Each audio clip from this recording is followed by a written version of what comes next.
Hello बच्चों, dissolution of partnership firm में आज हम सीखेंगे जर्नल एंट्रीज कि जर्नल एंट्रीज कैसे की जाती हैं। क्योंकि आपके एग्जाम के पॉइंट ऑफ व्यू से आपके एग्जाम में या तो पूरा फुल फ्लैश क्वेश्चन आएगा जिसमें आपको realization account, partners capital account और बैंक अकाउंट या कैश अकाउंट बनाना होगा, या फिर जर्नल एंट्रीज आती हैं। दोनों में आपके चॉइस आती हैं और ये 8 मार्क्स का होता है। तो आपको दोनों तरीके से क्वेश्चन को डील करने आना चाहिए। अगर जर्नल एंट्री कहता है तो जर्नल एंट्री, और अगर अकाउंट्स बनाने के लिए कहते हैं तो अकाउंट्स बनाने आपको अच्छे से आने चाहिए। तो लास्ट क्लास में हमने क्वेश्चन किया था, हम उसी का ही जर्नल एंट्री करने की कोशिश करते हैं।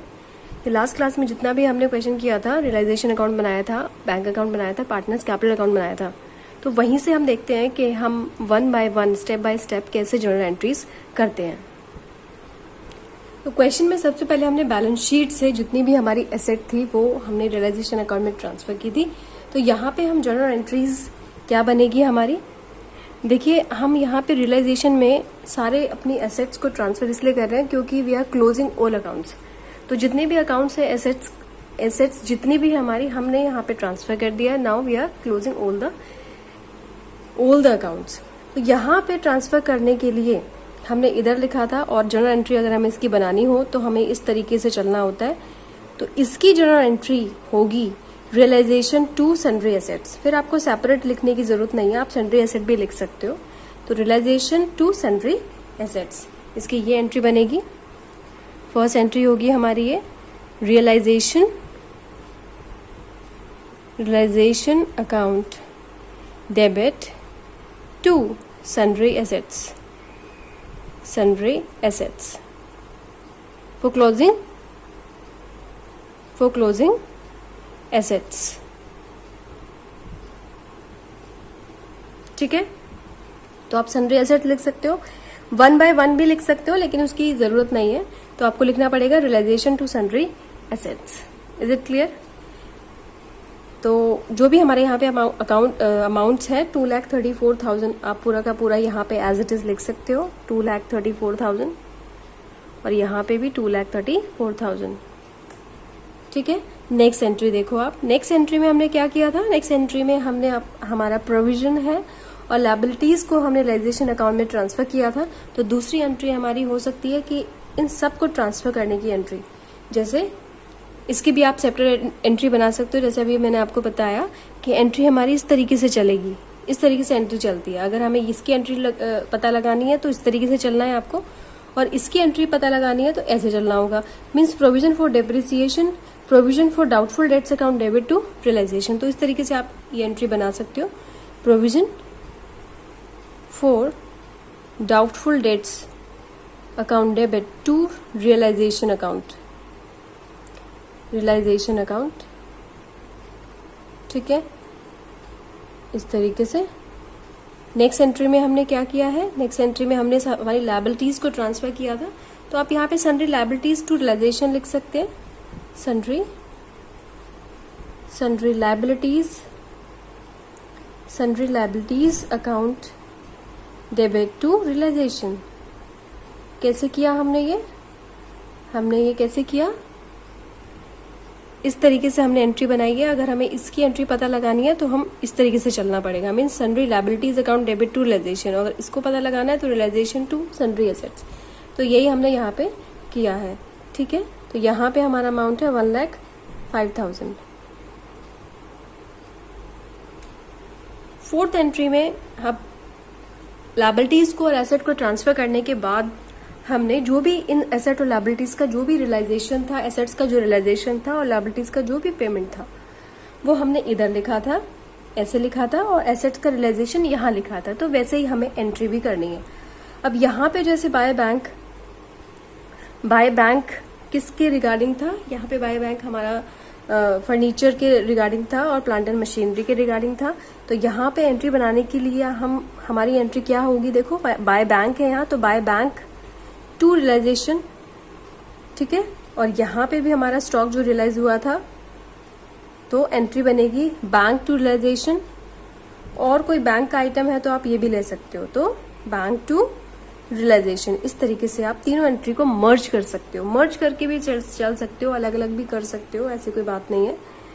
तो मर्ज करके भी चल सकते हैं हम, और ऐसे भी इसकी एंट्री बन जाएगी, लेकिन एंट्री हमारी इसी तरीके से बनेगी, ऐसे चलना पड़ेगा। यानी कि यहाँ के जो आइटम है वो डेबिट में आएंगे और यहाँ के जो आइटम है वो क्रेडिट में आएंगे। तो जितने भी आइटम यहाँ पे है वो डेबिट में आएंगे, ठीक है। तो यहाँ पे आप लिख सकते हो, जैसे मानो कि मैं अब bank account debit to realization, bank account debit to realization, ये एंट्री होगी। अब यहाँ पे आप पूरा नरेशन दोगे कि आप किस किस के रिगार्डिंग रियलाइजेशन का अमाउंट इस बैंक में डाल रहे हो। तो यहाँ पे मैंने प्लांट एंड मशीनरी लिया है और स्टॉक लिया है, और यहाँ पे मैंने डेटर्स लिए हैं। तो बीइंग, तो यहाँ पे एंट्री बनेगी, तीनों बैंक अकाउंट को हमने साथ ले लिया है, bank to realization, being asset realized, और तीनों अमाउंट को आप मर्ज कर दोगे, 1,95,000, 73,125 एंड 54,000। तो यहाँ पे आप इस तरीके से दिखा भी सकते हैं कि 1,95,000 प्लस 1,95,000 एंड 73,125 प्लस, और एक अमाउंट हमारा है 54,000। इन तीनों को प्लस करके आप यहाँ पे लिख सकते हैं, ठीक है। तो ये हमारी है फोर्थ एंट्री। अब यहाँ पे हमारे जितने भी आइटम है सबकी हम एंट्री अभी बना लेते हैं। एक हमारी ये एंट्री हो गई है, ये एंट्री होगी हमारी। एक एंट्री जो हमारी रह गई है वो है ये वाली, जिसमें रीता का लोन कंपनसेट करने के लिए रीता ने स्टॉक टेकन ओवर किया है। तो यहाँ पे टोटल आ गया हमारा 3,22,125। तीनों एसेट का जो अमाउंट रियलाइज हुआ है हमने इन तीनों को मर्ज कर दिया है। तो now entry is bank to realization. अब यहाँ पे दो आइटम हमारे बचे हैं, एक ये और एक ये। अब सिंपल, जैसे मैंने आपको एंट्री करना सिखाया है, यहाँ के आइटम की एंट्री पता लगानी है तो हमें ऐसे चलना पड़ेगा। Means Rita's loan account debit to realisation account, Rita's loan account debit to realisation, इस तरीके से चलना है हमें, ठीक है। तो यहाँ पे हमारी एंट्री होगी Rita's loan account debit to realisation account, ठीक है। और यहाँ पे अमाउंट है हमारा 15,000। Is it clear? यहाँ पे आपको देना पड़ेगा नरेशन भी। तो being asset taken over by Rita, being asset taken over by Rita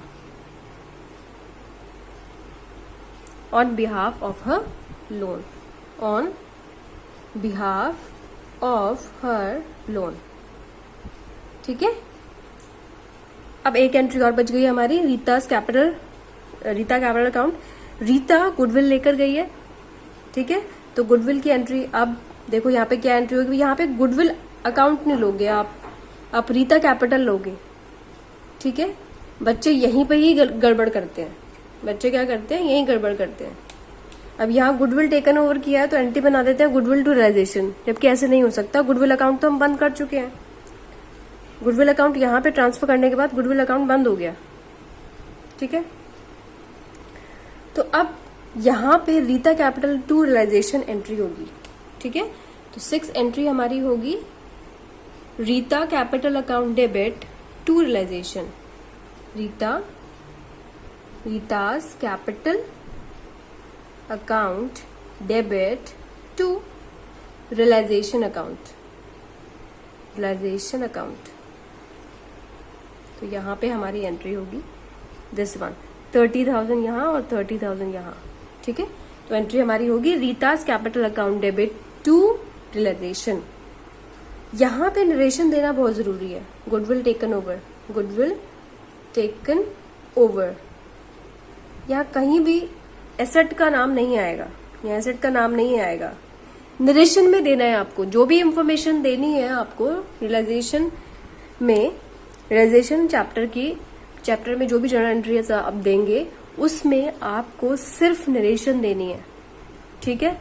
narration में आएगा एसेट का नाम कि गुडविल टेकन ओवर है या फिर जो भी टेकन ओवर किया गया है पार्टनर के द्वारा, तो Rita's capital account debit to realisation, लेकिन नरेशन लिखना बहुत जरूरी है। इससे आपका भी क्लियर होगा, आपको पता चल जाएगा कि कौन सी एसेट रह गई है या फिर कौन सी ऐसी लायबिलिटी है जो रह गई जो हमने पे नहीं की है। क्योंकि मैं आपको पहले भी बता चुकी हूं कि लायबिलिटी साइड में जितने भी आइटम है वो सब हमको पे करने पड़ेंगे, कोई भी आइटम नहीं छोड़ेंगे। लेकिन एसेट का ये हिसाब रहता है कि एसेट में जो भी एसेट का आपको रियलाइज्ड वैल्यू दिया हुआ है वही लिखना है। अपनी मर्जी से आपको कोई भी अमाउंट का रियलाइज नहीं करना है। लेकिन लायबिलिटी में अगर ऐसा है कि कोई भी अमाउंट पे नहीं किया गया, जैसे मान लो कि यहाँ पे क्रेडिटर्स थे, हमने यहाँ ट्रांसफर कर लिया, लेकिन क्रेडिटर के बारे में कोई इन्फॉर्मेशन नहीं गिवन कि कितना हमने पे करना है या पे किया है, हमने कोई इन्फॉर्मेशन गिवन नहीं है। तो उसके बावजूद भी आप यहाँ पे करोगे क्रेडिटर्स को, ठीक है। इट इज मस्ट टू पे all liabilities, but it is not necessary कि आपकी एसेट सारी रियलाइज हो गई है। हो सकता है एसेट रियलाइज ही नहीं हुई है, ठीक है, हो सकता है उनकी कोई वैल्यू ही नहीं बची। तो उस केस में आप अपनी मर्जी से किसी भी आइटम को रियलाइज करके यहां नहीं लिखोगे, ठीक है। It is a rule. अब नेक्स्ट एंट्री, यहाँ की हमारी सारी एंट्री हो चुकी है। अब हमें आना है इस साइड में और यहाँ की एंट्री स्टार्ट करते हैं। अब यहाँ पे हमने क्रेडिटर्स, बिल्स पेबल और रियलाइजेशन एक्सपेंसेस का कैश पेमेंट किया है। तो एंट्री हमारी क्या बनेगी, देखो अभी मैंने आपको क्या समझाया। इसकी एंट्री अगर हम चाहिए तो हमें इस तरीके से चलना है। तो रियलाइजेशन टू बैंक, ये आइटम नहीं लोगे आप, सिर्फ बैंक लोगे आप, ये आपका नरेशन में आएगा, ठीक है। तो एंट्री हमारी होगी realization account debit to bank, being, फिर यहां पे आप नरेशन दोगे being creditors, bills payable and realization expenses paid, ठीक है। इसको आपको नरेशन में देना पड़ेगा, ठीक है। क्योंकि हमारा अमाउंट है 1,02,000, जो भी अमाउंट है वो आप यहां लिख दोगे टोटल करके, ठीक है। अब आ जाओ आप, ये सारी एंट्रीज हमने कर ली है। अब हमारी यहाँ पे ये एंट्री भी है भाई, हमने प्रॉफिट भी ट्रांसफर किया है तो इसकी एंट्री भी हमें करनी है। Realisation to Rita's capital to Shobha capital, ठीक है। इसकी एंट्री क्या बनेगी, Rita to realisation to Rita to Shobha, ठीक है। रियलाइजेशन का जो भी प्रॉफिट आया है वो आपको ट्रांसफर करना पड़ेगा रीता के अकाउंट में, Rita's capital account, and to Shobha capital account, ठीक है। जो भी इनका अमाउंट था वो आपको यहां लिख देना है। Being profit on realization transfer to partners capital account, ये आपकी नरेशन रहेगी, ये आप, ठीक है। Being realization on profit transfer to partners capital account, ठीक है। ये एंट्री हमारी हो गई है। अब यहाँ की हमने सारी एंट्री कर ली है। अब हमारी नेक्स्ट एंट्री जो है वो यहाँ देखो आप, कुछ आइटम थे जो मैंने आपको कहा था कि वो रियलाइजेशन में ट्रांसफर नहीं होते, जैसे रिजर्व फंड रियलाइजेशन में ट्रांसफर नहीं होता, पार्टनर के कैपिटल अकाउंट में जाता है, इसलिए इसकी एंट्री हमें यहां से पकड़नी पड़ेगी। तो इसकी एंट्री आपको, अब एंट्री कैसे घूमती है, देखो मैंने आपको बताया था एंट्री ऐसे चलेगी, ऐसे चलेगी। अगर इसकी एंट्री हमें पता लगानी है रिजर्व फंड की, तो reserves account debit to partners capital account, ठीक है। रिजर्व्स अकाउंट डेबिट टू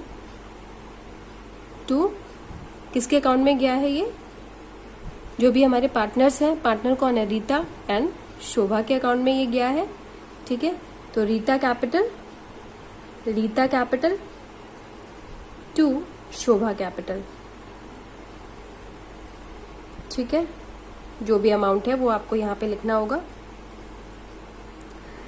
अब रियलाइजेशन का प्रॉफिट, ये एंट्री हम कर चुके हैं, रियलाइजेशन का प्रॉफिट हमने डाल दिया था, ठीक है। यहाँ पे ये एंट्री भी हम कर चुके हैं, partners to realization, goodwill taken over जो भी हुआ था, ठीक है। यहाँ पे अब कोई भी एंट्री नहीं बची है, एक एंट्री ये बची है, ठीक है। इसकी एंट्री भी हम करेंगे। फाइनली हमने पार्टनर्स को पेमेंट किया है, तो फाइनली पेमेंट करने की एंट्री क्या होगी, partners to bank, partners entry ऐसे चलेगी, अभी मैंने आपको समझाया, तो पार्टनर्स टू बैंक। तो फाइनल जो लास्ट एंट्री हमारी होती है वो कौन सी होती है? पार्टनर्स को पे करने की। ठीक है, तो एंट्री हमारी होगी पार्टनर्स कैपिटल अकाउंट। देखो एंट्री ऐसे चलेगी ना, ऐसे अगर ये एंट्री पता लगानी है तो एंट्री ऐसे चलेगी। तो partners capital account debit to bank, partners capital account debit. तो पार्टनर्स कैपिटल अकाउंट डेबिट नहीं लिखेंगे हम, यहाँ पे पार्टनर्स का नाम लिखेंगे। ठीक है, तो पार्टनर्स कैपिटल अकाउंट यहाँ नहीं लिखेंगे हम, यहाँ पे हम पार्टनर्स का नाम लिखेंगे। जैसे Rita capital account debit, Rita capital account debit and Shobha capital account debit to bank. ये एंट्री होगी। Being final payment made to partners. ठीक है, तो यहाँ पे जो भी हमने पेमेंट किया पार्टनर्स को वो यहाँ पे हमें लिखना होगा। ठीक है, और हमें नरेशन देनी होगी being final payment made to partners. अब यहाँ पे भी देख लेते हैं, यहाँ कोई एंट्री रही तो नहीं है। हम ये लायबिलिटी की एंट्री कर चुके हैं, ये एंट्री कर चुके हैं, ये भी एंट्री कर चुके हैं। देखो दोनों को पेमेंट करने की एंट्री थी, लायबिलिटी पे करने की पेमेंट हम कर चुके हैं बैंक से जो हमने किया था, रियलाइजेशन टू बैंक। और रियलाइज्ड अमाउंट की भी हमने एंट्री कर ली थी, bank to realization, bank to realization, bank to realization, जिसमें हमने तीनों एंट्री को देखो मर्ज कर दिया था। यहाँ पे मैं आपको दिखाती हूँ, ये देखो हमने तीनों एंट्री को मर्ज किया था ना, 195, 73, 124, 125 एंड 54,000। तो आप एक सिंगल एंट्री हमने यहाँ पे कर लिया है, एक कंबाइंड एंट्री कर लिया है। हम इसको अलग अलग भी कर सकते हैं, हमने कंबाइंड एंट्री यहाँ कर लिया। तो ये है आपका जर्नल एंट्रीज जो इस चैप्टर में है। जैसा कि स्टार्टिंग में मैंने आपको बता दिया, जर्नल एंट्री आपको आनी चाहिए। पूरा कंप्लीट क्वेश्चन जर्नल एंट्री पे भी आ जाता है, तो फिर आप लोग कंफ्यूज हो जाते हो कि कैसे करें। तो स्टेप बाय स्टेप जो मैंने आपको समझाया है, आई होप आप जर्नल एंट्री में आप कंफ्यूज नहीं होगे और अच्छे से ये एंट्री करेंगे। आज के लिए इतना ही। थैंक यू बच्चों।